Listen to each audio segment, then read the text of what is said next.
નમસ્કાર મિત્રો, સ્વાગત છે તમારું એચએનજીયુ સ્ટડી પોઈન્ટ યુટ્યુબ ચેનલના એક નવા વિડીયોમાં. પોલીસ ભરતીના ઉમેદવારોને નિમણૂક આપવા અંગે ઓફિશિયલ પરિપત્ર જે છે એ જાહેર કરવામાં આવ્યો છે. એના વિશેની વાત આપણે આજના આ વિડીયોની અંદર કરવાના છીએ. નોકરી માટેના કયા નિયમો રહેશે, ઉમેદવારો માટે કેટલીક અગત્યની સૂચનાઓ જે છે એ જાહેર કરવામાં આવી છે, જિલ્લા ફાળવણી તમને જે છે એ તમારા જિલ્લાની અંદર જ કરવામાં આવશે એ અંગે, સાથે સાથે 15 દિવસની અંદર તમને જે પણ જિલ્લો ફાળવવામાં આવે એ જિલ્લાની અંદર તમારે જે છે એ હાજર થવાનું રહેશે. એના વિશેની સંપૂર્ણ ચર્ચા આપણે આજના આ વિડીયોની અંદર કરવાના છીએ. તો હવે શરૂ કરીએ આજનો આ વિડીયો. તો તમે જોઈ શકો છો, પોલીસ ભરતીના ઉમેદવારોને નિમણૂક આપવા અંગે ઓફિશિયલ જાહેરાત, ઓફિશિયલ પરિપત્ર જે છે એ જાહેર થઈ ગયા છે. ઉમેદવારો માટે કેટલીક સૂચનાઓ, નોકરીના તમામ નિયમો અને 15 દિવસની અંદર તમારે જે છે એ હાજર થવું પડશે. ઓફિશિયલ પરિપત્ર જોઈએ એ પહેલા તમે જે છે એ આ ખાસ સમજી લો. પીએસઆઈ અને એલઆરડી જિલ્લા ફાળવણી બાબતે જે જિલ્લામાં જેટલી ખાલી જગ્યા હોય એ જિલ્લામાં જેનું મેરિટ આવી જતું હોય એમને પોતાનો જિલ્લો મળે એવું આવું પણ પહેલા હતું જ.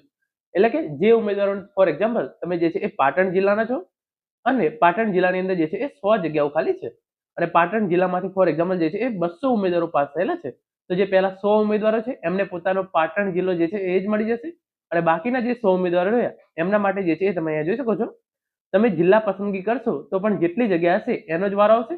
બાકી નજીકના જિલ્લામાં આવી શકે અથવા તો મોટી સિટીમાં. એટલે કે ફોર એક્ઝામ્પલ તમારા જિલ્લાની અંદર જે છે એ 100 જગ્યાઓ ખાલી છે, પરંતુ તમારા જિલ્લામાંથી જે છે એ 200 ઉમેદવારો પાસ થયેલા છે, તો પહેલા જે આ 100 ઉમેદવારો છે એમને પોતાના જિલ્લાની અંદર જે છે એ નોકરી મળી જશે.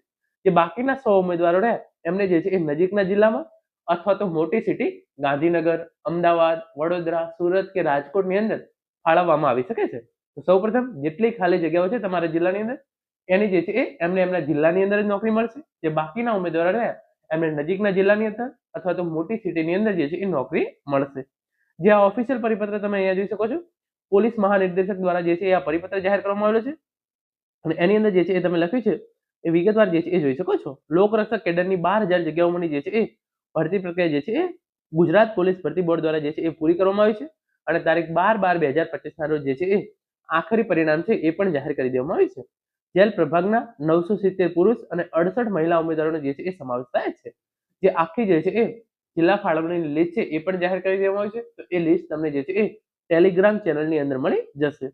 તો 970 પુરુષ અને 68 મહિલા ઉમેદવારોની જે છે એ જેલ સિપાહી તરીકે ભરતી કરવામાં આવે છે અને જે છે એ એસટી વિભાગની અંદર પુરુષોની 43, એસટી વિભાગની મહિલાઓની અંદર જે છે એ જેલ મેટ્રનમાં 11 અને ઈડબ્લ્યુએસ મહિલા વિભાગની જે છે એ 6 જગ્યાઓ મળી 60 જગ્યાઓ જે છે એ ખાલી પડી રહી છે. તો આ રીતે તમે જોઈ શકો છો એટલી જગ્યાઓ જે છે એ ખાલી પડી રહી છે. પછી ઘણા બધા ઉમેદવારો એવા છે કે એમના જે છે હજુ ડોક્યુમેન્ટ વેરિફિકેશન, જે જાતિના દાખલા છે એસટી અને એસસીબીસી કેટેગરીના ઉમેદવારો છે એમને જે છે એ જાતિના દાખલાની ખરાઈ બાકી છે, તો એ ઉમેદવારોને પણ જે છે એ અત્યારે નિમણૂક આપવામાં આવશે નહીં. પછી આગળ તમે જોઈ શકો છો તમામ જે છે ઇન્ફોર્મેશન આપેલી છે કે તમારે જે છે એ આ રીતે થશે. પછી નિમણૂક આપતા પહેલા તેઓ જે છે એ લાયકાત ધરાવે કે છે નહીં એની જે છે એ ચેક કરવામાં આવશે.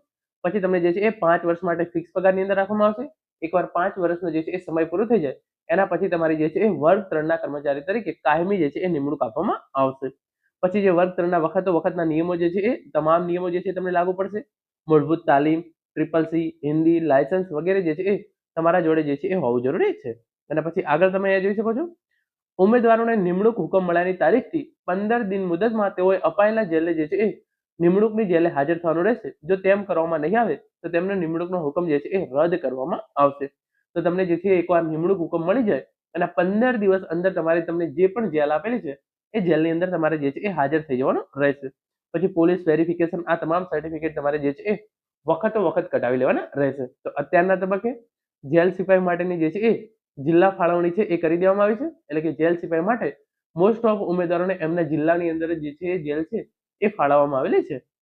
એના પછી હવે તમને જે છે એ નિમણૂક પત્ર, તમે જે પણ જેલ તમને ફાળવવામાં આવેલી છે ત્યાંથી તમને જે છે એ નિમણૂક પત્ર મળી જશે. નિમણૂક પત્ર મળ્યા પછી તમારે 15 દિવસની અંદર જે છે એ હાજર થઈ જવાનું રહેશે. જો તમે 15 દિવસની અંદર હાજર નહીં થાવ તો તમારી નોકરી જે છે એ જતી રહેશે.